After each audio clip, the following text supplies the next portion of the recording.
So next ಬಹಳ important ನಿಮಗೆ ನಮ್ಮ ಗವರ್ಮೆಂಟ್ ಆಲ್ರೆಡಿ ಒಂದ್ಸಲ ಹೇಳಿದ್ದೀನಿ ನನಗೆ ಸ್ಕಿಲ್ ಟೆಸ್ಟ್ ಅಲ್ಲಿ ಸ್ಕೀಮ್ ಆಫ್ ವ್ಯಾಲ್ಯೂಯೇಷನ್ ಅಂತ ಇರ್ತೈತಿ. ನಾ ಫಸ್ಟ್ ಇನಿಷಿಯಲಿ ಇಂಟ್ರಡಕ್ಷನ್ ಕ್ಲಾಸ್ ನಲ್ಲಿ ನಿಮಗೆ ಸ್ಕೀಮ್ ಆಫ್ ವ್ಯಾಲ್ಯೂಯೇಷನ್ ಅಂದ್ರೆ ಏನು ಅಂತ ಹೇಳಿದ್ದೆ, ನನಗೆ ಶೇರ್ ಮಾಡಿದ್ದೆ ನಿಮ್ಗೆ pattern. But still you are not following that.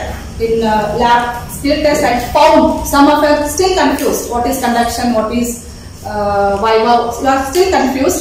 So just I will take that. Just have the scheme first.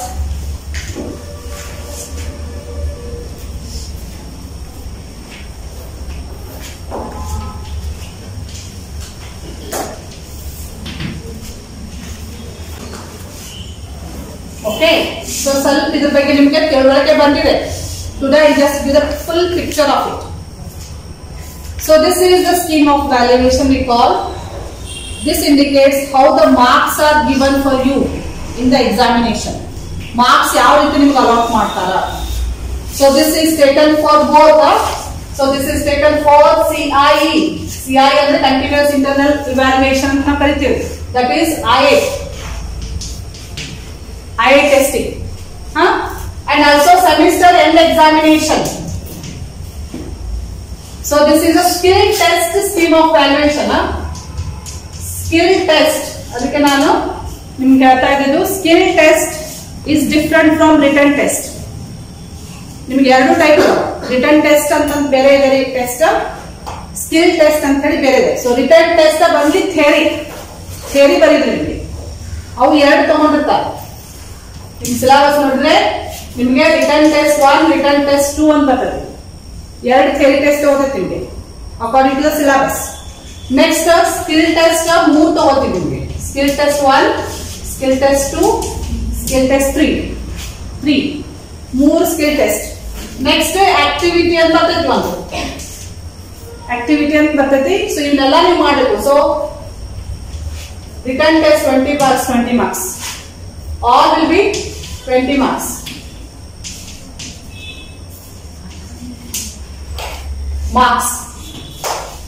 Okay.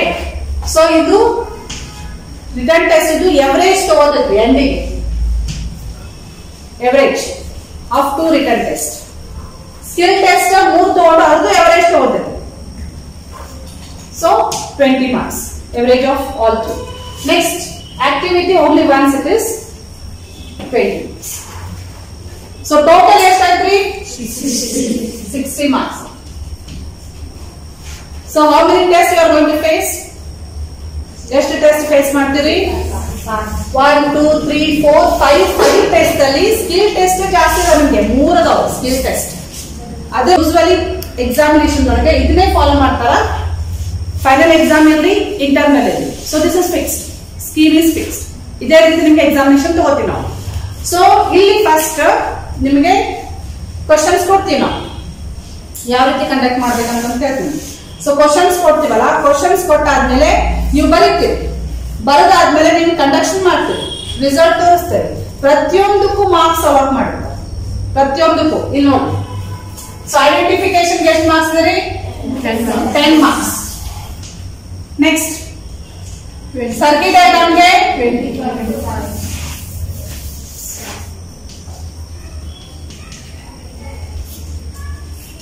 10 marks. Circuit diagram and procedure 25. Conduction 35. Result 10 marks.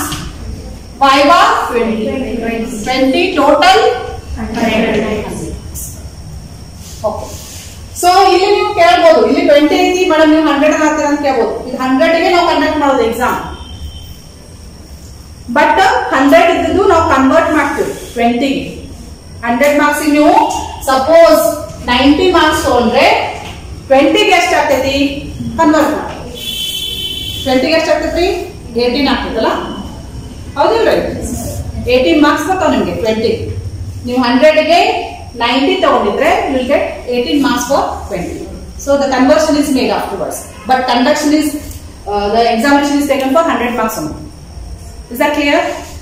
Similarly 60 internal ಐತಿ, end exam ಎಷ್ಟು ಐತಿ? 40 marks ಐತಿ, semester end examination.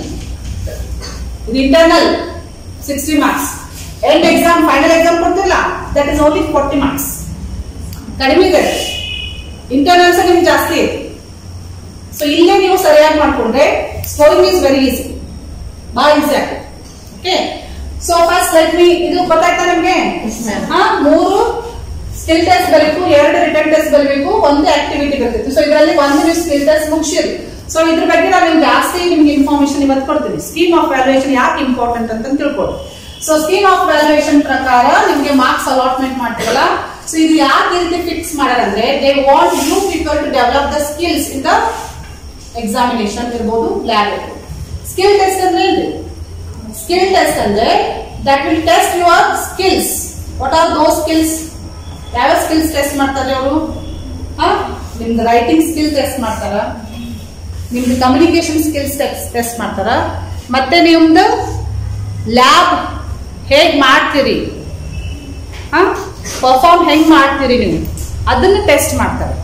So skill test ಅಂತ ಹೆಸರು ಯಾಕೆ ಕೊಟ್ಟಾರಂದ್ರೆ in that the skills what you have developed in that lab, those things are tested. ಬರೀ circuit ಮಾಡಿ ಕನೆಕ್ಷನ್ ಮಾಡಿ ರಿಸಲ್ಟ್ ಬಂದ್ರೆ ನಿಮಗೆ ಫುಲ್ ಮಾರ್ಕ್ಸ್ ಬರ್ತಾವ ಅಂತ ತಿಳ್ಕೊಳಕ್ ಹೋಗ್ಬೇಡ. What is required? You should be able to write neatly, you should be able to communicate. Viva ತಗೋತಿಲ್ರಿ? ಸೊ ನಿಮ್ ಕಮ್ಯುನಿಕೇಶನ್ ಸ್ಕಿಲ್ಸ್ ಟೆಸ್ಟ್ ಮಾಡ್ತೀವಿ ನಾವು, ಹೇಗೆ ನೀವು ಆನ್ಸರ್ ಮಾಡ್ತೀರಿ ಅಂತಂತೇಳಿ. So your communication skill you have to develop, ತಿಳಿತಲ್ಲ? Next electronic electrical lab it is. ಆ ಲ್ಯಾಬ್ ನಲ್ಲಿ ನೀವು ಏನ್ ಸ್ಕಿಲ್ ಡೆವಲಪ್ ಮಾಡ್ಕೊಂಡಿರಿ, ಆ ಲ್ಯಾಬ್ ಬಗ್ಗೆ ನಿಮ್ಗೆ ಎಷ್ಟು ಸ್ಕಿಲ್ ಐತಿ, ಹೇಗೆ ಸರ್ಕಿಟ್ ಮಾಡ್ತೀರಿ, ಹೇಗೆ ಕನೆಕ್ಟ್ ಮಾಡ್ತೀರಿ, ಎಷ್ಟು ಬೇಗ ನೀವು ರಿಸಲ್ಟ್ ತರಿಸ್ತೀರಿ, that is a different skill conduction. ಪ್ರತಿಯೊಂದು ಒಂದೊಂದು ಸ್ಕಿಲ್ ಟೆಸ್ಟ್ ಮಾಡ್ತಾವ ನೀವು, ಅದಕ್ಕೆ ಹೆಸರು ಸ್ಕಿಲ್ ಟೆಸ್ಟ್ ಅಂತ ಕೊಟ್ಟಿದ್ದೀನಿ. ಇದು ಒಂದೇ ಈ ಸಬ್ಜೆಕ್ಟ್ ಅಷ್ಟೇ ಅಲ್ಲ, ಇನ್ almost all practical subjects will be have the skill test. ಬೇರೆ ಇನ್ನೊಂದು ಪ್ರಾಕ್ಟಿಕಲ್ ಇರ್ಬೋದಲ್ಲ ನಿಮ್ಗೆ? ಯಾವ್ದೈತಿ? ಕ್ಯಾಡ್ ಇದೆ, ಇನ್ನೊಂದು S&A ಲ್ಯಾಬ್ ಇದೆಲ್ಲ ನಿಮ್ಗೆ, ಸ್ಟಾಟಿಸ್ಟಿಕ್ಸ್. ಸೊ ಪ್ರಾಕ್ಟಿಕಲ್ಸ್ ಅಲ್ಲಿ ನಿಮ್ಗೆ ಸ್ಕಿಲ್ ಟೆಸ್ಟ್ ಇದ್ದೇ ಇರ್ತೈತಿ. ಒಂದೊಂದ್ರೊಳಗೆ 2 ಸ್ಕಿಲ್ ಟೆಸ್ಟ್ ಇರ್ಬೋದು, ಒಂದೊಂದ್ರೊಳಗೆ 3 ಸ್ಕಿಲ್ ಟೆಸ್ಟ್ ಇರ್ತದೆ. Usually I think it is 3 skill test for all other also. So ಇಲ್ಲಿ ನಮ್ಮ ಸಬ್ಜೆಕ್ಟ್ ನಲ್ಲಿ 3 ಇದಾವ, ಬೇರೆ ಸಬ್ಜೆಕ್ಟ್ ಅಲ್ಲಿ 3 ಇರಬಹುದು, but depending upon the subject it varies. Some of the subject will be having 2 skill tests, some of the subject will be having 3 skill tests. Some of the subjects will be having 3 written tests, some of the subject will be having only 2 written tests. So it depends on the subject. But each subject is fixed. Okay. Next, ಏನೇನ್ ಮಾಡ್ತೀವಿ ಅಂತ ನೋಡಿದ್ರೆ, so identification first ಬಹಳ important ನಿಮಗೆ scheme ನಲ್ಲಿ. Identification of ಏನೇನ್ ಕೊಟ್ಟಾರಿ? Metres, equipments. Metres ಅಂದ್ರೆ ಯಾವ ನೀವೇ ಹೇಳಿ, ಗೊತ್ತಾಯ್ತು ಓವರಾಲ್ ನಾಲೆಜ್ ಬಂದ್ರೆ ನಿಮಗೆ. ಮೀಟರ್ಸ್ ಅಂದ್ರೆ ಯಾವ? ವೋಲ್ಟ್ ಮೀಟರ್, ಮೀಟರ್, ಮಲ್ಟಿಮೀಟರ್, ಬೇರೆ ಬೇರೆ ಮೀಟರ್ಸ್ ಬರ್ತಾವೆ. ಫಂಕ್ಷನ್ ಜನರೇಟರ್ ಇರ್ಬೋದು, CRO ಇರ್ಬೋದು, ಅವೆಲ್ಲ ಎಕ್ವಿಪ್ಮೆಂಟ್ಸ್ ಅಂತ ಬರ್ತಾವೆ. ನೆಕ್ಸ್ಟ್, ಸೊ ನಾವು CRO ಮೀಟರ್ ಅಂತ ತಗೋಬಹುದು. CRO is use to measure what? Signals. Wave form ಎಲ್ಲ ನೀವು ಮೇಜರ್ ಮಾಡ್ತೀರಿ, ಅದನ್ನ ನಾವು ಮೀಟರ್ ಅಂತ ತಗೋಬಹುದು in electronics. But in electrical, multimeter, ammeter, voltmeter, ohm meter, watt meter, ಅವು ಮೀಟರ್ಸ್ ಅಂತ ನಾವು. ಸೊ ಅವು ನಿಮ್ಗೆ ಐಡೆಂಟಿಫೈ ಮಾಡಕ್ಕೆ ಹೇಳ್ತಾರೆ. ನಿಮ್ಗೆ ಮಾಡ್ತಲ್ಲ ನಿಮ್ಗೆ ಟೆಸ್ಟ್ ಅಲ್ಲಿ ಐಡೆಂಟಿಫೈ ಮಾಡ್ರಿ ಅಂತ. ಅದ್ರ ಏನ್ ಹೆಸರು, ಎದಕ್ಕೆ ಯೂಸ್ ಮಾಡ್ತಾರೆ ಅದೆಲ್ಲ ಗೊತ್ತಿರ್ಬೇಕು. Next, wires. ವೈರ್ಸ್ ಬೇರೆ ಬೇರೆ ಬರ್ತಾವ. Cables, single strand, multi strand, different cables ಬರ್ತಾವ. ವೈರ್ಸ್ ಈಗ ಟಿವಿ ಕೇಬಲ್ಸ್ ಬೇರೆ ಇರ್ತಾವ, ಕೋಆಕ್ಸಿಯಲ್ ಕೇಬಲ್ ಅಂತ ಬರ್ತೈತಿ. ಮತ್ತೆ ನೆಟ್ವರ್ಕಿಂಗ್ ಬೇರೆ ಕೇಬಲ್ ಯೂಸ್ ಮಾಡ್ತಾರೆ ವೈರ್. ಸೊ ಬೇರೆ ಬೇರೆ ವೈರ್ಸ್ ಬೇರೆ ಬೇರೆ ಪರ್ಪಸ್ ಗೆ ಯೂಸ್ ಮಾಡ್ತಾರೆ. ಅವೆಲ್ಲ ನಿಮ್ಗೆ ಗೊತ್ತಿರ್ಬೇಕು, ಐಡೆಂಟಿಫೈ ಮಾಡಕ್ಕೆ ಗೊತ್ತಿರ್ಬೇಕು. ಇವು ಬೇರೆ wire, electrical wires are different from coaxial cable. Optical fiber ಅಂತ ಬರ್ತೈತಿ, ಈ ನೆಟ್ವರ್ಕಿಗೆಲ್ಲ ಯೂಸ್ ಮಾಡ್ತಾರೆ optical fiber. So those are different wires which are used for the transmission of the signal. So basically ನೀವು ಲ್ಯಾಬ್ ನಲ್ಲಿ ಯೂಸ್ ಮಾಡ್ತಾ ಇರೋದು ಯಾವ್ದು? ವೈರ್ ಕನೆಕ್ಷನ್ ಮಾಡಕ್ಕೆ ಯೂಸ್ ಮಾಡ್ತಿಲ್ಲ. ಯಾವ್ದು? Single strand wire. ಅದು ನಿಮ್ಗೆ ಕರೆಕ್ಟ್ ಆಗಿ ಗೊತ್ತಿರ್ಬೇಕು. ಸಿಂಗಲ್ ಸ್ಟ್ರಾಂಡ್ ಅಂದ್ರೆ ಒಂದೇ ವೈರ್ ಇರ್ತದೆ, ಮಲ್ಟಿ ಸ್ಟ್ರಾಂಡ್ ಅಂದ್ರೆ ಬಹಳ ವೈರ್ ಇರ್ತಾವೆ. Can differentiate. Okay, so wires ಆಯ್ತು. Next, tools. ಟೂಲ್ಸ್ ಅಂದ್ರೆ ಏನ್ರಿ? ಟೆಸ್ಟ್ ಮಾಡ್ಲಿಕ್ಕೆ ಒಂದೊಂದು ಟೂಲ್ ಯೂಸ್ ಮಾಡ್ತಾರೆ ನೋಡಿ, ಮೇಜರ್ ಮಾಡ್ಲಿಕ್ಕೆ. ಈಗ ಎಲೆಕ್ಟ್ರಿಷಿಯನ್ ಕಡೆ ಒಂದು ಟೆಸ್ಟಿಂಗ್ ಟೂಲ್ ಅಂತ ಇರ್ತೈತಿ, ಟೆಸ್ಟರ್ ಅಂತ ಇರ್ತೈತಿ, that is a tool. Voltage ಎಷ್ಟೈತಿ, ಫೇಸ್ ನ್ಯೂಟ್ರಲ್ ಟೆಸ್ಟ್ ಮಾಡ್ತಾರೆ ನೋಡಿ, ಜಸ್ಟ್ ಅದನ್ನ ಹಿಡಿದು ಟೆಸ್ಟ್ ಮಾಡ್ತಾರಲ್ಲ ಅದ್ರ ಪ್ರಕಾರದ ವೋಲ್ಟೇಜ್ ಅವರು they will guess there is a voltage. ಹಾಗೆ multimeter you can use it as a tool. Electronics ಅವ್ರಿಗೆ ಮಲ್ಟಿಮೀಟರ್ ಈಸ್ ಯುವರ್ ಟೂಲ್. ನೀವು ಅದ್ ನಿಮ್ ಕೈ ಇಟ್ಕೊಂಡು ಯಾವ್ದಾದ್ರು ಸರ್ಕ್ಯೂಟ್ ನಲ್ಲಿ ಎಲ್ಲೆಲ್ಲಿ ಏನೇನ್ ಕನೆಕ್ಷನ್ ಆಗೈತಿ, ಎಲ್ಲಿ ಔಟ್ಪುಟ್ ಬರ್ತಾ ಇಲ್ಲ ಅಂತಂತೇಳಿ ನೀವು ಟೆಸ್ಟ್ ಮಾಡ್ಬೋದಿಲ್ರಿ. ರಿಸಲ್ಟ್ ನೀವು ಟೆಸ್ಟ್ ಮಾಡ್ಬೋದಲ್ಲ, ಎಲ್ಲಿ ವೋಲ್ಟೇಜ್ ಐತಿ, ಎಲ್ಲಿ ಇಲ್ಲ, ಎಲ್ಲಿ ಶಾರ್ಟ್ ಆಗೈತೆ ಅಂತ ಹೇಳಿ. So multimeter is your tool. For electrical and electronics engineers multimeter is their tool for testing. Similarly CRO is also a tool. CRO ಏನ್ರಿ, ಕ್ಯಾಥೋಡ್ ರೇ ಆಸಿಲೋಸ್ಕೋಪ್. ಅದ್ರ ಮೇಲೆ ನಿಮ್ಗೆ ಸಿಗ್ನಲ್ ಕಾಣಿಸ್ತದ ನೋಡಿ, ವೇವ್ ಫಾರ್ಮ್, AC ಸಿಗ್ನಲ್ ಇರ್ಬೋದು, DC. So ಯಾವ್ದು signal ನೀವು measure ಮಾಡಬಹುದ್ರಿ, ವೇವ್ ಫಾರ್ಮ್ ಮೇಜರ್ ಮಾಡಬಹುದು. CRO is also one of the tool. So tools are different. It differs from branches to branches. ಒಂದೊಂದು ಬ್ರಾಂಚಿಗೆ ಒಂದೊಂದು ಟೂಲ್. ಮೆಕ್ಯಾನಿಕಲ್ ಅವ್ರಿಗೆ ಬೇರೆ ಟೂಲ್ಸ್ ಇರ್ತಾವ. ಮೆಕ್ಯಾನಿಕಲ್ ಇಂಜಿನಿಯರ್ಸ್ ಅವ್ರು ಬೇರೆ ಟೂಲ್ಸ್ ಯೂಸ್ ಮಾಡ್ತಾರೆ, ಅವ್ರ ಇಂಡಸ್ಟ್ರಿ ರಿಕ್ವೈರ್ಮೆಂಟ್ ಪ್ರಕಾರ ಅವ್ರದ್ದು. ಬಟ್ ನಿಮ್ಗೆ ಯಾವ್ದ್ರಿ ಟೂಲ್ಸ್, ಎಲೆಕ್ಟ್ರಾನಿಕ್ಸ್ ದವ್ರಿಗೆ CRO ಮತ್ತೆ multimeter, they are your tools. Okay, in the lab. So ಅವ್ರು ನೀವು ಐಡೆಂಟಿಫೈ ಮಾಡುವಂತ ಕೆಪಾಸಿಟಿ ಬೆಳೆಸ್ಕೋಬೇಕು. ಐಡೆಂಟಿಫೈ ಮಾಡೋದಷ್ಟೇ ಅಲ್ಲದೆ ಅವ್ನು ಹೇಗೆ ಯೂಸ್ ಮಾಡಬೇಕು, ಏನೇನ್ ಪ್ಯಾರಾಮೀಟರ್ಸ್ ಬರ್ತಾವ ಒಳಗೆ, ಏನೇನ್ ಬಟನ್ಸ್ ಬರ್ತಾವ, ಯಾವ್ಯಾವ ಬಟನ್ ಯಾವ್ಯಾವ ಯೂಸ್ ಮಾಡಬೇಕು, ಆಯ್ತಾ. ನೆಕ್ಸ್ಟ್ ಇಷ್ಟು ಗೊತ್ತಾಯ್ತಂದ್ರೆ ನಿಮ್ಗೆ 10 marks. 10 marks is in your hand only. ಎಲ್ಲಾನು ನೀಟಾಗಿ ಐಡೆಂಟಿಫೈ ಮಾಡಿ ಅವ್ನ ಎಲ್ಲೆಲ್ಲಿ ಯೂಸ್ ಮಾಡ್ತಾರ ನಿಮ್ಗೆ ಗೊತ್ತಾಗ್ತದ್ರೆ, ಹೇಗೆ ಯೂಸ್ ಮಾಡ್ಬೇಕಂತ ಗೊತ್ತಾಗ್ತಂದ್ರೆ, so you will get 10 marks. Next writing circuit diagram and procedure. ಇದು ಬಹಳ ಇಂಪಾರ್ಟೆಂಟ್ ಇದೆ, 25 ಮಾರ್ಕ್ಸ್ ಇದೆ. ಸೊ ರೈಟಿಂಗ್ ಸರ್ಕ್ಯೂಟ್ ಡಯಾಗ್ರಾಮ್ ಅಂದ್ರೆ ಏನ್ರಿ, ಈಗ ಒಂದು ಯಾವ್ದೋ circuit resistance in series. So this is the circuit diagram. So ಸ್ವಲ್ಪ ಬರೀ ಇಷ್ಟೇ ತೆಗೆದ್ಬಿಟ್ಬಿಡ್ತೀರಿ, ಇಷ್ಟೇ ತೆಗೆದ್ಬಿಡೋದಲ್ಲ, it is incomplete circuit diagram. So you should first complete the circuit. ನಾವು ಕ್ಲೋಸ್ ಸರ್ಕ್ಯೂಟ್ ಮಾಡ್ಬಿಟ್ಟಿಲ್ಲ ಇದನ್ನ. So here you should connect the meter. ಯಾವ ಮೀಟರ್ ಯೂಸ್ ಮಾಡ್ತೀರಿ, LCR ಮೀಟರ್ ಅಂತ ಕನೆಕ್ಟ್ ಮಾಡ್ರಿ, ಇಲ್ಲಾಂದ್ರೆ ಓ ಮೀಟರ್ ಅಂತ ತೋರಿಸ್ರಿ, ಇಲ್ಲ ಮಲ್ಟಿಮೀಟರ್ ಅಂತ ತೋರಿಸ್ರಿ. ಮಲ್ಟಿಮೀಟರ್ ಅಲ್ಲಿ ನೀವು ರೆಸಿಸ್ಟೆನ್ಸ್ ಮೆಜರ್ ಮಾಡ್ತಿರಲ್ರಿ. So you should complete this circuit diagram. So this one R1, R2, R3 with the values. ಇಲ್ಲಿ 10K ಕೊಟ್ಟಿದ್ರೆ 10K ಬರೀರಿ, 20K ಕೊಟ್ಟಿದ್ರೆ 20K ಬರೀರಿ, ಏನ್ ಕೊಟ್ಟಿರ್ತಾರಲ್ಲ ಅದನ್ನ ಬರೀಬೇಕು ನೀವು. So this is called as circuit diagram. ನೀಟಾಗಿ ಡ್ರಾ ಮಾಡಬೇಕು. ರೆಸಿಸ್ಟೆನ್ಸ್ ಇದೆ ರೆಸಿಸ್ಟೆನ್ಸ್, ಇಂಡಕ್ಟರ್ ಇದೆ ಇಂಡಕ್ಟೆನ್ಸ್, ಸರ್ಕ್ಯೂಟ್ ನಲ್ಲಿ ಏನೇನ್ ಬರ್ತಾವಲ್ಲ ಅದನ್ನ ನೀಟಾಗಿ ಡ್ರಾ ಮಾಡಿದ್ರಿ. ಏನ್ ನೀವು ಇನ್ಪುಟ್ ಕೊಟ್ಟಿರ್ತೀರಿ, ಏನೇನ್ ಮೇಜರ್ ಮಾಡ್ತೀರಿ ಎಲ್ಲ ಇಂಡಿಕೇಟ್ ಮಾಡ್ಬೇಕು. Across this resistance if are measuring the voltage you have to connect the volt meter here, V ಅಂತ ಇಂಡಿಕೇಟ್ ಮಾಡಿ. If are measuring the current flowing to this you have to connect what, ammeter. Ammeter connect ಮಾಡಬೇಕು. So you should indicate that. So ammeter ಮತ್ತೆ watt meter ಬರೀತಿಲ್ಲ, ammeter range ಎಷ್ಟು 0 to 20 milliamps ಇದೆ range ಬರೀರಿ. ನಿಮ್ lab ನಲ್ಲಿ ನಿಮ್ಗೆ ಯಾವ್ದು ಅಮ್ಮೀಟರ್ ಯೂಸ್ ಮಾಡ್ತಿರಲ್ಲ ಅದ್ರ ರೇಂಜ್ ಚೂಸ್ ಮಾಡಬೇಕು. ಇಲ್ಲಿ ವೋಲ್ಟೇಜ್ 0 to 30 volts, 30 volts ಅಂತ range. Suppose if you are using a power supply, variable power supply ಇತ್ತಂದ್ರೆ, DC ಪವರ್ ಸಪ್ಲೈ ಇತ್ತಂದ್ರೆ you should indicate the range 0 to 30 volts ಅಂತ ಬರೀಬೇಕಲ್ಲ. ಇದು ಸರ್ಕ್ಯೂಟ್ ಡಯಾಗ್ರಾಮ್ ಅಂತ ಕರೀತಾರೆ. ಸುಮ್ಮನೆ ಡ್ರಾ ಮಾಡಿ ಬಿಡುವಂಗಿಲ್ಲ symbols. With resistance value, whatever the component you are using, with the values you should indicate. If you are using the meters, you should indicate the range also. What range of meter you are using. So this is a complete circuit diagram. If you write like this circuit diagram, then you will get 25 marks. But circuit diagram alla, adar jotege ಏನು ಬರೀಬೇಕ್ರಿ, procedure ಬರೀರಿ. Procedure ಬಹಳಷ್ಟು ಜನರು ನಿನ್ನ observe ಮಾಡಿದ್ದು, circuit diagram you are drawing but you are not writing the procedure. For procedure also there is a marks. If you do not write the procedure, the marks will be cut. Is that clear? ಅರ್ಥ ಆಯ್ತಾ? Procedure ಬಾಯ್ಹಾಟ್ ಮಾಡಕ್ ಹೋಗ್ಬೇಕು. ನಾನು ಮುಂಚೆ ಹೇಳಿ, you write the procedure in your own words.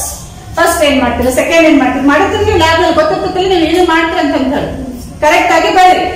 Kannada medium ನಾನು ಇನ್ನೊಂದ್ಸಲ ಹೇಳ್ತೀನಿ, ಸ್ವಲ್ಪ ಜನ ಡಿಫಿಕಲ್ಟ್ ಆಗತ್ತಿ. Initially you feel difficult, Kannada medium students writing in English you feel difficult. For you there is a provision in C20 syllabus. In between, if you are not getting that proper word, you can make use of a Kannada word. ಖುಷಿನಾ? So suppose ನಿಮಗೆ ಸರಿಯಾಗಿ ಬರೀಲಿಕ್ಕೆ ಬರ್ದೇ ಹೋದ್ರೆ, sentence complete ಮಾಡಕ್ ಬರ್ಲಿಲ್ಲ ಅಂದ್ರೆ, it is a beginning stage. No, you can make use of the Kannada words, but ಅದನ್ನೇ ಹ್ಯಾಬಿಟ್ ಮಾಡ್ಕೊಳಕ್ ಹೋಗ್ಬೇಡ. Provision is there, but you do not make it as a habit because you should improve your English also, no? So initially ಈ semester next semester ಮಾಡಿ ಬೇಡ ಅನ್ನಂಗಿಲ್ಲ, but ಆದಷ್ಟು minimize ಮಾಡ್ಕೊಳ್ರಿ. But in case if you are not getting that proper word, you can make use of a Kannada word in that. ತಿಳಿತಾ? So ಬರಂಗಿಲ್ಲ ಅನ್ಕೊಂಡು ಬಿಡಕ್ ಹೋಗ್ಬೇಡ್ರಿ. You should write. For write up there is a marks. They are testing your skill test ನಲ್ಲಿ writing skill ನಿಮ್ test ಮಾಡ್ತಾರೆ. ಹೇಗೆ ನೀವು ಬರೀತೀರಿ ಅದು ಬಹಳ ಇಂಪಾರ್ಟೆಂಟ್. ತಿಳಿತಾ? Next conduction. ಕಂಡಕ್ಷನ್ ಅಂದ್ರೆ ಏನ್ರಿ? ಭಾಳ ನಿಮ್ಗೆ ಕಂಡಕ್ಷನ್ ಅಂದ್ರೆ ಗೊತ್ತಿಲ್ಲ. So once you write the circuit diagram and procedure, then you should start working on that. No, ಅದನ್ನ ಮಾಡಿ ತೋರಿಸ್ಬೇಕಲ್ಲ ನೀವು. ರಿಸಲ್ಟ್ ಸರ್ಕ್ಯೂಟ್ ಡಯಾಗ್ರಾಮ್ ಹಾಕಿದ್ರಪ್ಪ ಪೇಪರ್ ನಲ್ಲಿ, ಬಟ್ ಮುಂದೆ ಏನ್ ಮಾಡ್ಬೇಕು? ಏನ್ ಮಾಡ್ತೀರಿ? ಸರ್ಕ್ಯೂಟ್ ಡಯಾಗ್ರಾಮ್ ಪ್ರಕಾರ ಇವನ್ನೆಲ್ಲ ಸಾಮಾನು ತಗೊಂಡು ಕನೆಕ್ಟ್ ಮಾಡಿ ಇನ್ಪುಟ್ ಕೊಟ್ಟು ಔಟ್ಪುಟ್ ಮಾಡ್ತಾರಿಲ್ರಿ, that is called as conduction. ಆಯ್ತಾ? Conduction is also very important. ಅದರಲ್ಲಿ ನಿಮ್ದು ಆಕ್ಚುಯಲ್ ಸ್ಕಿಲ್ಸ್ ಗೊತ್ತಾಗ್ತಾವ್ರಿ. ಕಂಡಕ್ಷನ್ ಮಾಡ್ಬೇಕಂದಾಗ ಕರೆಕ್ಟ್ ಆಗಿ ಈ ಸರ್ಕ್ಯೂಟ್ಗೆ ಅದೇ ಕಾಂಪೋನೆಂಟ್ ಯೂಸ್ ಮಾಡ್ಬೇಕು ನೀವು. ಇಲ್ಲಿ ನಿಮ್ಗೆ 10 ಕಿಲೋ ಓಮ್ ತಗೊಂತಂದ್ರೆ 10 ಕಿಲೋ ಓಮೇ ತಗೋಬೇಕು ನೀವು. ವೋಲ್ಟ್ ಮೀಟರ್ ಎಸಿ ನೋ ಡಿಸಿ ನೋ ಚೆಕ್ ಮಾಡಿ ತಗೋಬೇಕು ನೀವು. ಡಿಸಿ ವೋಲ್ಟೇಜ್ ಮೆಜರ್ ಮಾಡಿದ್ರೆ ಡಿಸಿ ಪೊಸಿಷನ್ ದಲ್ಲಿ ಇಡಬೇಕು ನೀವು ಮಲ್ಟಿಮೀಟರ್ ಒಳಗೆ. ಎಸಿ ಮೆಜರ್ ಮಾಡಿದ್ರೆ ಎಸಿ ಒಳಗೆ ಇಡಬೇಕು. ಕರೆಂಟ್ ಮೆಜರ್ ಮಾಡ್ಬೇಕಾದ್ರೆ ಎ ಒಳಗೆ ಇಡಬೇಕು ಅಮ್ಮೀಟರ್. ಅದು ಸರಿಯಾಗಿ ನಿಮ್ಗೆ ಗೊತ್ತಿರಬೇಕು. ಅದಕ್ಕೆ ಕಂಡಕ್ಷನ್ ಅಂತ ಕರೀತಾರೆ.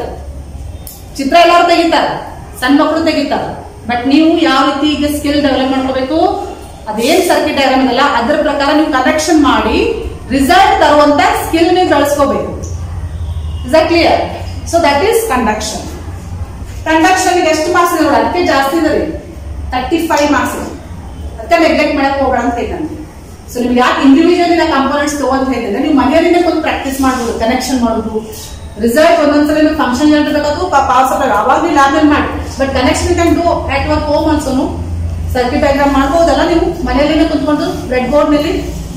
Everything is inform you. ಪ್ರತಿಯೊಂದ್ರದ್ದು ಸರ್ಕ್ಯೂಟ್ ಡಯಾಗ್ರಾಮ್ ಮತ್ತು ಕನೆಕ್ಷನ್ ಹೇಗೆ ಮಾಡ್ಬೇಕಂತ ಹೇಳಿ ವಿಡಿಯೋದೊಳಗೆ ಶೇರ್ ಮಾಡಿ ನನಗೆ. ಯಾವ ರೀತಿ ಸೀರೀಸ್ ಯಾವ ರೀತಿ ಮಾಡಬೇಕು, ಪ್ಯಾರಲ್ ಯಾವ ರೀತಿ ಮಾಡಬೇಕು ಅಂತ. ಸೊ ನೋಡ್ಕೊಂಡು ಕನೆಕ್ಷನ್ ಮಾಡೋದು ಕಲೀರಿ. ಕನೆಕ್ಷನ್ ಮಾಡೋದಕ್ಕೆ ಮಾರ್ಕ್ಸ್ ಐತಿ. ನೀವು ಸ್ವಲ್ಪ ರಾಂಗ್ ಕನೆಕ್ಷನ್ ಮಾಡಿದ್ರೆ you not get the result. ಯಾವ್ದೋ ಒಂದು ಇಲ್ಲಿ ನೋಡಿ, ನೀವು ಸೀರೀಸ್ ನಲ್ಲಿಂದ ಮಾಡ್ಬೇಕು. ಇದು ನೀವು ಪ್ಯಾರಲ್ ಕನೆಕ್ಟ್ ಮಾಡಿದ್ರು. Volt meter should be connected in parallel always. Parallel connection ಹೇಗೆ ಅಂತ ಗೊತ್ತಿರಬೇಕು ನಿಮ್ಗೆ. So ammeter should be connected in series. You know, ammeter I have connected in series, but voltmeter I have connected at parallel.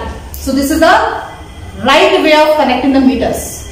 You shall tap connect ಮಾಡಿದ್ರೆ you will not get the readings. Is that clear? ಅರ್ಥ ಆಯ್ತಾ? So conduction 35 marks. Next comes result. Result ಗೆ ಎಷ್ಟು marks ಇದೆ ನೋಡಿ? 10 marks. So sometimes what happens, we'll get a correct result. Correct result ಅಂದ್ರೆ ನೀವು ಥಿಯರಾಟಿಕಲಿ ಏನ್ ನೀವು ಕ್ಯಾಲ್ಕುಲೇಷನ್ ಮಾಡ್ತಿರಲ್ಲ ಅದೇ ಪ್ರಾಕ್ಟಿಕಲಿ ನಿಮ್ಗೆ ಬರಬೇಕು, ಮ್ಯಾಚ್ ಆಗ್ಬೇಕು ಅದು. ಈಗ ಥಿಯರಾಟಿಕಲಿ ನಿಮ್ ರೆಸಿಸ್ಟೆನ್ಸ್ ವ್ಯಾಲ್ಯೂ ಕ್ಯಾಲ್ಕುಲೇಟ್ ಮಾಡಕ್ ಹೋಗ್ತದೆ ಕಲರ್ ಬೋರ್ಡ್ ಪ್ರಕಾರ ಅಥವಾ ಇಂದ ತಗೊಳ್ಳಿ. ರೆಸಿಸ್ಟೆನ್ಸ್ ಸೀರೀಸ್ ನಲ್ಲಿ ಈಕ್ವಲೆಂಟ್ ರೆಸಿಸ್ಟೆನ್ಸ್ ಫೈಂಡ್ ಔಟ್ ಮಾಡಕ್ ಹೇಳ್ತೇನೆ. ಸೊ ನೀವು ಥಿಯರಾಟಿಕಲಿ ಏನ್ ಮಾಡ್ತೀರಿ? R1 plus R2 plus R3 ಮಾಡ್ತಿರಲ್ಲ. ಸೊ ಮಾಡಿದ್ಮೇಲೆ ನಿಮ್ಗೆ ಸಪೋಸ್ ಆನ್ಸರ್ ಒಂದು 50 ಕಿಲೋ ಓಮ್ ಬರ್ತದೆ ಅಂತ ತಿಳ್ಕೊಳ್ಳಿ. ಆಡ್ ಮಾಡಿದ್ಮೇಲೆ I am just telling you this example. Then when you do the connection ಮಾಡಿ ರಿಸಲ್ಟ್ ನೋಡ್ತೀರಿ. ಇದು ಮೇಜರ್ ಮಾಡ್ತೀರಿ, ಇಲ್ಲೇ ಮೇಜರ್ ಮಾಡ್ತೀರಿ. ಓಮ್ ಮೀಟರ್ ತಗೊಂಡು ಇಲ್ಲೇ ಮೇಜರ್ ಮಾಡ್ತೀರಿ, ಮಲ್ಟಿಮೀಟರ್ ತಗೊಂಡು ಮೇಜರ್ ಮಾಡಿದಾಗ ಎಷ್ಟು ಬರಬೇಕು ನಿಮ್ಗೆ ಆನ್ಸರ್? 50 ಕಿಲೋ ಓಮ್ ನಿಯರ್ ಬರ್ಬೇಕಲ್ಲ. 49 ಕಿಲೋ ಓಮ್ ಬರ್ಲಿ, 51 ಬರ್ಲಿ, ಬಟ್ ನಿಯರ್ ಬರ್ಲಿ. 50 ಕಿಲೋ ಇದ್ದಾಗ 100 ಕಿಲೋ ಬರಬಾರ್ದು, ಡಬಲ್ ಬರಬಾರ್ದು. ಆಯ್ತಾ? So this is the actual result what you should get. So if you get the near, approximate, accurate result, then you will get 10 marks. Full 10 marks ಬರ್ತದೆ. ಬಹಳ mismatch ಆದಂದ್ರೆ result ಬಹಳ difference ಇತ್ತಂದ್ರೆ then you not get 10 marks. 0 ಬರುತ್ತೆ result. Conduction ಮಾಡಿರ್ತೀರಿ, ನೀವು connection ಮಾಡಿರ್ತೀರಿ, ಎಲ್ಲ connect ಮಾಡಿರ್ತೀರಿ, ಗೊತ್ತಿರ್ತದೆ ನಿಮಗೆ. But if you are not getting the result properly then you lose 10 marks. Is that clear? ಗೊತ್ತಾಯ್ತಾ? ಸೊ ಅದಕ್ಕೆ ನಿಮ್ಗೆ verification result should be verified ಅಂದ್ರೆ ಫಸ್ಟ್ ನಿಮ್ಗೆ ಏನ್ ತಿಳ್ಕೋಬೇಕು, ಥಿಯರಿ ಒಳಗೆ ಯಾವ ರೀತಿ ನಾವು ಕ್ಯಾಲ್ಕುಲೇಟ್ ಮಾಡಬೇಕು ಅದು ಗೊತ್ತಿರ್ಬೇಕು ನಿಮಗೆ. ಥಿಯರಿ ಒಳಗೆ ಕ್ಯಾಲ್ಕುಲೇಟ್ ಮಾಡಿದ್ದು ವೆರಿಫೈ ಹೆಂಗ್ ಮಾಡಬೇಕು practically, that is called as result verification. Theoretically ನಿಮ್ಗೆ ಏನ್ ಬಂದಿರ್ತದಲ್ಲ, ಪ್ರಾಕ್ಟಿಕಲಿನೂ ಅಷ್ಟೇ ಬರಬೇಕು. ಎಕ್ಸಾಕ್ಟ್ಲಿ ಬರದೆ ಹೋದ್ರೆ ಅಟ್ ಲೀಸ್ಟ್ ನಿಯರ್ ಬರಬೇಕು, ಅಪ್ರಾಕ್ಸಿಮೇಟ್ಲಿ ಬರಬೇಕು. So this carries 10 marks. Got it? Any doubts till this point? Next viva. Viva ನೋಡ್ರಿ, ವೈವಾ ಮಾರ್ಕ್ಸ್ ಎಷ್ಟು ಇದಾವ್ರಿ? 20 ಮಾರ್ಕ್ಸ್ ಇದೆ. ಸೊ ವೈವಾ ಬಹಳ ಇಂಪಾರ್ಟೆಂಟ್. ವೈವಾ ಬಹಳ ಸಲ ಏನಾಗ್ತೈತೆ ಅಂದ್ರೆ, ನೀವು ವೈವಾದಲ್ಲಿ ಚೆನ್ನಾಗಿ ಮಾಡಿದ್ರೆ, ಎಲ್ಲ ಕ್ವಶನ್ಗೆ ಆನ್ಸರ್ ಮಾಡಿದ್ರೆ, there are some possibilities of getting full out for others also. ಯಾಕೆ ಹೇಳ್ರಿ? ವೈವಾದೊಳಗೆ ನೀವು ಚೆನ್ನಾಗಿ ಮಾಡ್ಬೇಕಂದ್ರೆ you should need a confidence of telling the answer. ವೈವಾದಾಗ ಏನ್ ಕ್ವಶನ್ಸ್ ಕೇಳ್ತೀವಿ ಗೊತ್ತಾ ನಿಮ್ಗೆ? ನಾವೇನ್ ಕವರ್ ಮಾಡಿರ್ತೀವಲ್ಲ, ಲ್ಯಾಬ್ ನಲ್ಲಿ ಇರ್ಬೋದು, ಥಿಯರಿ ಒಳಗಿರ್ಬೋದು, ಯಾವ್ದು ಕೇಳ್ಬೋದು, ಲ್ಯಾಬ್ ನಲ್ಲಿ ಕೇಳ್ಬೋದು, ಥಿಯರಿ ಒಳಗೆ ಕೇಳ್ಬೋದು. ಇದು ವೈವಾದೊಳಗೆ it is not fixed. Viva is not fixed, but it is some sort of technical interview. Technical interview ನಿಮಗೆ ಆಫ್ಟರ್ ಡಿಪ್ಲೊಮಾ ನೀವು ಜಾಬ್ ಮಾಡಕ್ ಹೋದಾಗ ನಿಮ್ಗೆ ಟೆಕ್ನಿಕಲ್ ಇಂಟರ್ವ್ಯೂ ತಗೋತಾರೆ. ಪರ್ಸನಲ್ ಇಂಟರ್ವ್ಯೂ ಹೆಂಗ್ ಕೇಳ್ತಾರಲ್ಲ, ನಿಮ್ದು ಟೆಲ್ ಅಬೌಟ್ ಯುವರ್ ಸೆಲ್ಫ್ ಅಂತ ಕೇಳ್ಬೋದು, ಪರ್ಸನಲ್ ನಿಮ್ಗೆ ಕ್ವಶನ್ಸ್ ಕೇಳ್ಬೋದು. ಅದರ ಜೊತೆಗೆ ಟೆಕ್ನಿಕಲ್ ಇಂಟರ್ವ್ಯೂ ಕೇಳ್ತಾರೆ. ಅದರಲ್ಲಿ you are going to become technical engineers. So ನಿಮ್ಗೆ ಟೆಕ್ನಿಕಲ್ ನಾಲೆಜ್ ಐತೆ ಅಂತ ಟೆಸ್ಟ್ ಮಾಡ್ತಾರ. ಸೊ ವೈವಾ ಇಲ್ಲಿ ನಾವು ತಗೋದು, it is a sort, it is similar to technical interview. Some technical questions will be asked. So ಇಲ್ಲಿ ಈ ಲ್ಯಾಬ್ ನಲ್ಲಿ FEE lab related technical questions ನಿಮ್ಗೆ ಕೇಳ್ತೀವಿ ನಾವು. Simple, it starts from beginning. What is register, what is current, what is voltage. So these are beginning questions, basic questions. So if you are able to answer for them, then we will ask the next questions. If you do not know what is resistance, what is current, what is voltage, then what is the use of asking the next question? ಆಯ್ತಾ? So ಅದಕ್ಕೆ first ನೀವು ಏನ್ answer ಮಾಡ್ತಿರಲ್ಲ ಅದು ಬಹಳ important. You should tell it in a confidence with a great courage. That courage comes only when confidence ಯಾವಾಗ ಬರುತ್ತೆ ನಿಮಗೆ? Once you read it, practice it regularly, daily ಅದ್ರ ಬಗ್ಗೆ ನೀವು ಓದ್ಕೊಂಡಿದ್ರೆ ನಿಮಗೆ ಆ ಆನ್ಸರ್ ಪಟ್ ಪಟ್ ವೈವಾ ಬರ್ತಿಲ್ಲ. ಅದು ನಿನ್ನೆ ನಾನು ಅಬ್ಸರ್ವ್ ಮಾಡಿದೆ, ಬರೀ ವೈವಾ ಕಮ್ಮಿ ಸ್ವಲ್ಪ ಜನ ಬರಕ್ ರೆಡಿ ಇಲ್ಲ ಒಳಗಡೆ. ಯಾಕಂದ್ರೆ ನೀವು ರೆಗ್ಯುಲರ್ಲಿ ಅದನ್ನ ಓದಿರಂಗಿಲ್ಲ, ಮಾಡಿರಂಗಿಲ್ಲ, ಗೆಟಿಂಗ್ ಮಾಡ್ಕೊಂಡು. So once you give the viva with full confidence, there are the chances you will be getting more marks for other things also. ಇಲ್ಲಿ ನಿಮ್ 20ಗೆ 20 ಬಂತಂದ್ರೆ ಉಳಿದಕ್ಕೂ ನಿಮ್ಗೆ ಮ್ಯಾಕ್ಸಿಮಮ್ ಮಾರ್ಕ್ಸ್ ಬಂದ್ಬಿಟ್ಟು. It creates a good impression on the examiner. Impression ಚೆನ್ನಾಗಿ ಬೀಳ್ತದೆ exam ನಲ್ಲಿ. ಇದು ಹುಡುಗಿ ಚೆನ್ನಾಗಿ ಮಾಡಕತ್ತಾಳ, ಆನ್ಸರ್ ಚೆನ್ನಾಗಿ ಹಾಕಂದ್ರೆ ಶಿ ಹ್ಯಾಸ್ ಲರ್ನ್. ಆನ್ಸರ್ ಯಾವಾಗ ಬರ್ತೈತೆ ಅವ್ರ ಬಾಯಿಯೊಳಗೆ? ಯಾವಾಗ ಅವ್ರು ಕಲ್ತಾರ, ತಿಳ್ಕೊಂಡಾರ ಅಂದಾಗ ಅಷ್ಟೇ ಆನ್ಸರ್ಸ್ ಬರ್ತಾವ. ಏನು ಮಾಡೇ ಇಲ್ಲ, ಓದೇ ಇಲ್ಲ ಅಂದ್ರೆ they not tell the answer. So that is why you never neglect the viva. Suppose ನೀವು ವೈವಾದೊಳಗೆ ಏನು ಆನ್ಸರ್ ಮಾಡದೆ ಹೋದ್ರೆ, ಇದನ್ನು ನಾನು ನಿಮ್ಗೆ ಹೇಳ್ತೀನಿ, ವೈವಾದೊಳಗೆ ಏನು ಆನ್ಸರ್ ಮಾಡದೆ ಹೋದ್ರೆ ಇಲ್ಲಿ 0-0 ಆತಂದ್ರೆ ಅವ್ರು ನಿಮ್ಗೆ ಇದರಲ್ಲಿ ನೀವು ಚೆನ್ನಾಗಿ ಕಂಡಕ್ಷನ್ ಮಾಡಿದ್ರು, ರಿಸಲ್ಟ್ ಬಂದ್ರು, ಇದರಲ್ಲಿ ಮತ್ತೆ ರೆಡ್ಯೂಸ್ ಮಾಡೋ ಚಾನ್ಸಸ್ ಇರ್ತಾವ ಮಾರ್ಕ್ಸ್. ಯಾಕಂದ್ರೆ ನಿಮ್ಗೆ ಗೊತ್ತೇ ಇಲ್ಲ ಹೇಗ್ ಮಾಡ್ಬೇಕಂತ ಹೇಳಿ. ನೀವೆಲ್ಲೋ ಕಾಪಿ ಮಾಡಿ ಅನ್ಕೊಂತಾರೆ ಅವ್ರು. ಸರ್ಕಿಟ್ ನೀವೆಲ್ಲೋ ಕಾಪಿ ಮಾಡಿರ್ಬಹುದು, ಏನೋ ಮಾಡಿರ್ಬಹುದು ಅಂತ ಹೇಳಿ. ಅದಕ್ಕೆ ಉಳಿದೊಳಗೂ ನಿಮ್ಗೆ ಮಾರ್ಕ್ಸ್ ಕಡಿಮೆ ಬರ್ತಾವ. ಅದಕ್ಕೆ ನಿಮ್ಗೆ ವೈವಾ ನೆಗ್ಲೆಕ್ಟ್ ಮಾಡಬೇಡ್ರಿ ಅಂತ ಹೇಳೋದು. Viva is very important. Is that clear? So viva ಚೆನ್ನಾಗಿ ಪ್ರಿಪೇರ್ ಮಾಡ್ಕೊಡ್ರಿ. ಏನೇ ಕ್ವಶನ್ ಕೇಳಿದ್ರು ಹೆದರ್ಲಾರ್ದ ಆನ್ಸರ್ ಮಾಡಿ. ನಿಮ್ಗೆ ಏನ್ ಗೊತ್ತಿಲ್ಲ ಅದನ್ನ ಆನ್ಸರ್ ಮಾಡಿ, ತಪ್ಪಾಗಿ ಹೇಳಕ್ ಹೋಗ್ಬೇಡಿ. ಆ ಟಾಪಿಕ್ ಮೇಲೆ ಕ್ವಶನ್ ಬಂದಾಗ ಡಿಫೈನ್ ರೆಸಿಸ್ಟೆನ್ಸ್ ಅಂತಂದ್ರೆ ರೆಸಿಸ್ಟೆನ್ಸ್ ಡಿಫೈನ್ ಮಾಡ್ಬೇಕು ನೀವು. ಬಿಟ್ಕೊಟ್ಟು ಕೆಪಾಸಿಟರ್ ಮಾಡಿದ್ನ, ಇಂಡಕ್ಟರ್ ಮಾಡಿದ್ನ, ಆ ರೀತಿ ಅಲ್ಲ. ಏನ್ ಕೇಳ್ತಲ್ಲ question, you should first listen to it. Carefully ಕೇಳ್ಕೊಡೋದು ಕ್ವಶನ್ ಏನಂತಂದ್ರೆ. ಆಕ್ಚುಲಿ ನಿನ್ನೆ ನಿಮಗೆ ಸೆಟ್ ಆಫ್ ಕ್ವಶನ್ಸ್ ಕೊಟ್ಟಿದ್ದೆ. ಆ ರೀತಿ ಇರಂಗಿಲ್ಲ. ನಾವೇ ಕ್ವಶನ್ ಕೇಳ್ತೀವಿ ಡೈರೆಕ್ಟ್ ಆಗಿ, ಅವಾಗ ನೀವು ಇಮಿಡಿಯೇಟ್ಲಿ ಆನ್ಸರ್ ಮಾಡ್ಬೇಕು. ನೆಕ್ಸ್ಟ್ ಟೈಮ್ ನಾನು ನಿಮ್ಗೆ ಸೆಟ್ ಕೊಡಂಗಿಲ್ಲ. I will ask the question. It is just like a interview. Okay, so immediately you should be able to answer. ಸುಮ್ನೆ ಏನೋ ಓದುವುದಲ್ಲ. Related to that question define ಅಂದ್ರೆ ಡಿಫೈನ್ ಮಾಡ್ಬೇಕು. ನೀವು ನಿಮ್ದು ಓನ್ ಡೆಫಿನೇಷನ್ ಕೊಡೋದಲ್ರಿ. ಗೊತ್ತಿಲ್ಲ ಅಂದ್ರೆ ನೋ ಐ ಡೋಂಟ್ ನೋ ಅಂತ ಹೇಳಿ ಬಿ ಆನೆಸ್ಟ್ ಇನ್ ಆನ್ಸರಿಂಗ್. ಗೊತ್ತಿಲ್ಲ ಅಂದ್ರೆ ಗೊತ್ತಿಲ್ಲ ಅಂತ ಹೇಳಿ ಸುಮ್ನೆ ಎಲ್ಲಾ ಹೇಳ್ಕೊಂತ ಕೊಡುದಲ್ಲ. ಆಯ್ತಾ? ನಿಮ್ದೇ ಒಂದು ಓನ್ ಏನೋ ಸ್ಟೋರಿ ಹೇಳಕ್ ಹೋಗ್ಬೇಡ. See that you should answer appropriately to that particular question. Clear? Any doubts in this? So viva ಚೆನ್ನಾಗಿ ಮಾಡಿದ್ರೆ 20 ಮಾರ್ಕ್ಸ್ ಸಿಗ್ತೈತಿ. ಸೊ ಎಲ್ಲಾ ಸೇರಿ ಎಷ್ಟು ಬಂದ್ರಿ? 100 ಮಾರ್ಕ್ಸ್. ಸೊ ಇದರಲ್ಲಿ ನಿಮ್ದು ಏನೇನ್ ಸ್ಕಿಲ್ ಟೆಸ್ಟ್ ಮಾಡಿದಂಗಾಯ್ತು. ಅಬ್ಸರ್ವ್ ಮಾಡಿದ್ರಿ? ಇದನ್ನ ಸುಮ್ಮನೆ ಇಟ್ಟಿಲ್ಲ. ಏನೇನ್ ಟೆಸ್ಟ್ ಮಾಡ್ತಾರ? ಒಂದು ಐಡೆಂಟಿಫಿಕೇಶನ್, ನಿಮ್ದು ability to identify all the components. It is tested here. Electrical ಮತ್ತೆ ಎಲೆಕ್ಟ್ರಾನಿಕ್ಸ್, ನಿಮ್ಗೆ ಎಲೆಕ್ಟ್ರಾನಿಕ್ಸ್ ಅಂದ್ರೆ ಇಂಪಾರ್ಟೆಂಟ್, ಎಲ್ಲ ಐಡೆಂಟಿಫಿಕೇಶನ್ ಗೊತ್ತಿರಬೇಕು ನಿಮಗೆ. ನೆಕ್ಸ್ಟ್ ಸರ್ಕ್ಯೂಟ್ ಡಯಾಗ್ರಾಮ್ ನೀವು ಎಷ್ಟು ತಿಳ್ಕೊಂಡಿರಿ, that is also tested. Conduction ನೀವು ಟೆಕ್ನಿಕಲ್ ಸ್ಕಿಲ್ಸ್ ಎಷ್ಟು ಡೆವಲಪ್ ಮಾಡ್ಕೊಂಡಿರಿ ಕಂಡಕ್ಷನ್ ಇಂದ. ಸೊ ಇಲ್ಲಿ ರೈಟಿಂಗ್ ಸ್ಕಿಲ್ಸ್ ನಿಮ್ದು ಟೆಸ್ಟ್ ಮಾಡ್ತಾರೆ. ಪ್ರೊಸೀಜರ್ ಅಂದ್ರೆ ಏನು?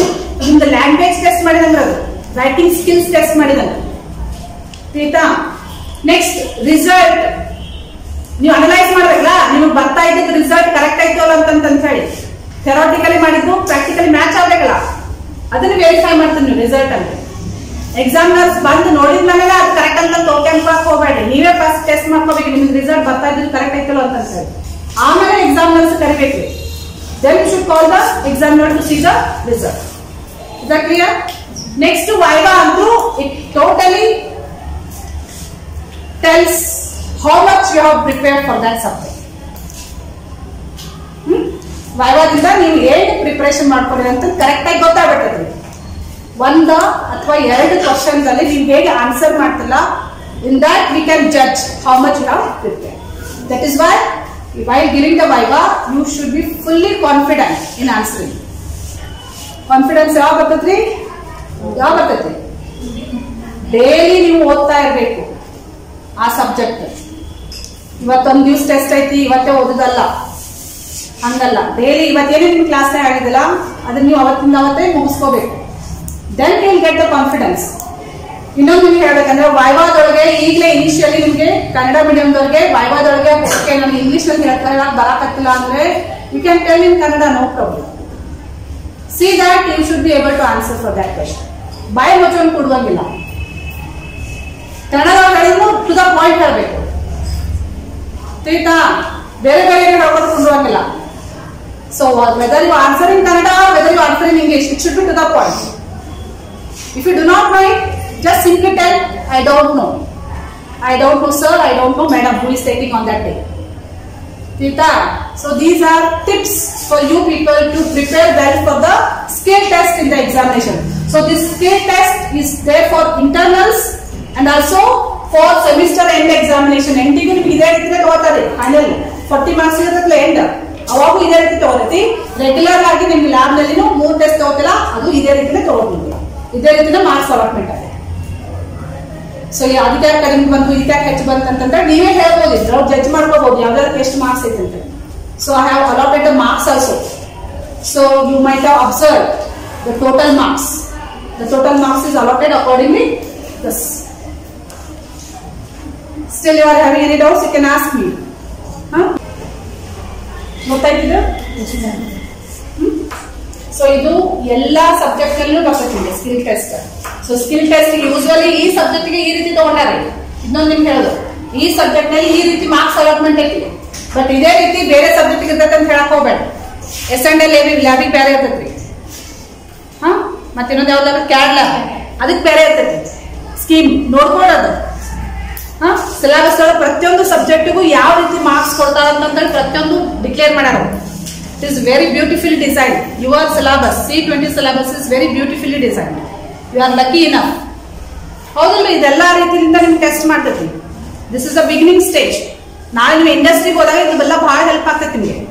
Industry people, they expect you people to have all the skills. Writing skill ಇರಬೇಕು ನಿಮಗೆ, ರೀಡಿಂಗ್ ಸ್ಕಿಲ್ ಇರಬೇಕು, ಲಿಸ್ನಿಂಗ್ ಸ್ಕಿಲ್ ಇರಬೇಕು, ಪ್ಲಸ್ ಕಮ್ಯುನಿಕೇಶನ್ ಸ್ಕಿಲ್ಸ್. ಇವೆಲ್ಲ ಸ್ಕಿಲ್ಸ್ ಡೆವಲಪ್ ಮಾಡ್ಕೋಬೇಕಂದ್ರೆ this is the initial stage for you. So ಅದಕ್ಕೆ step by step ನೀವು improve ಆಗ್ಬೇಕಂತಂದ್ರೆ ಪ್ರತಿಯೊಂದು ಸಬ್ಜೆಕ್ಟ್ ನಲ್ಲಿ ನಿಮಗೆ ಸ್ಕಿಲ್ ಟೆಸ್ಟ್ ಇದೆ. So never neglect all these things and never ignore these things. See that all are important. ಮತ್ತೆ test ನಿಮ್ಗೆ ಯಾವಾಗ ಹೇಳ್ತೀವಲ್ಲ ಆ ದಿವಸ ನೀವು ಬಂದು ಬರಿಬೇಕ್ರಿ. Do not postpone the test. Postpone ಮಾಡಿದ್ರೆ ನಿಮಗೆ ಎಂಡಿಗೆ ಏನಾಗ್ತೈತಿ, ನಿಮಗೆ ಜಾಸ್ತಿ ವರ್ಕ್ ಆಗ್ಬಿಡ್ತೈತಿ. ಈಗ ನಿಮ್ ಜರ್ನಲ್ ಬರಿ ಅಂತ ಹೇಳಿಲ್ರಿ, ಜರ್ನಲ್ ಬರೀದು ಬೇಗ ಬೇಗ ಮುಗಿಸ್ಕೋಬೇಕ್ರಿ. ಎಂಡಿಗೆ ನಿಮ್ಗೆ ಎಲ್ಲಾ ಸಬ್ಜೆಕ್ಟ್ ಜರ್ನಲ್ ಬರ್ಲಿಕ್ಕೆ ಹೇಳ್ತಾರೆ. So at least FEE lab ತರ ಬೇಗ ಮುಗಿಸ್ಕೊಂಡ್ಬಿಡಿ, so that will get the time for other subjects. So we have almost finished 50% of the syllabus. 50% we have finished. ಇನ್ನೊಂದು 50% ರಿಮೈನಿಂಗ್ ಇದೆ. ಸೊ ಟೆಸ್ಟ್ ತಗೊಂಡು ನಿಮ್ಗೆ ಪರ್ಫೆಕ್ಟ್ ಮಾಡ್ತೀವಿ ನಾವು ಅಷ್ಟೇ. ಏನೇ ನಿಮ್ಗೆ ಡೌಟ್ಸ್ ಇದ್ದು ಅಂದ್ರೆ ನೀವು ಜಸ್ಟ್ ಕ್ಲಾಸ್ ರೂಮ್ ನಲ್ಲಿ ಡಿಸ್ಕಷನ್ ಮಾಡ್ಬೇಕು ನೀವು. So whenever I share the video to you, you have to watch that topic. If you do not understand that topic in the class, you should have to discuss only on that topic related to that point. Because I don't want my time to be wasted in the class and also your time. Are you understand this? In a CS ಸ್ವಲ್ಪ topics cover ಮಾಡಿದ್ರೆ ಅವನ್ನ ನಿಮಗೆ share ಮಾಡಿದ್ವಿ. What are the safety precautions to be taken in the lab? What are the different safety signs and symbols? Share madini. You watch those things, understand. In case if you get any doubts, that doubt should be discussed in the class. Classroom is for interaction, discussion on the topics which you are not understand. ಮತ್ತೆ ತಿಳಿದಿದ್ದೆ ನಿಮಗೂ ತಿಳಿದಿದ್ದೆ ಮತ್ತೆ ನಾನೇ repeat ಅದನ್ನ ಹೇಳಿದ್ರೊಳಗೆ ಏನು meaning ಇಲ್ಲ. ತಿಳಿತಾ? So adike you save your time also, my time. And in the class what you should discuss? You should discuss only the topics which you feel very difficult. Any doubt in this still? Okay.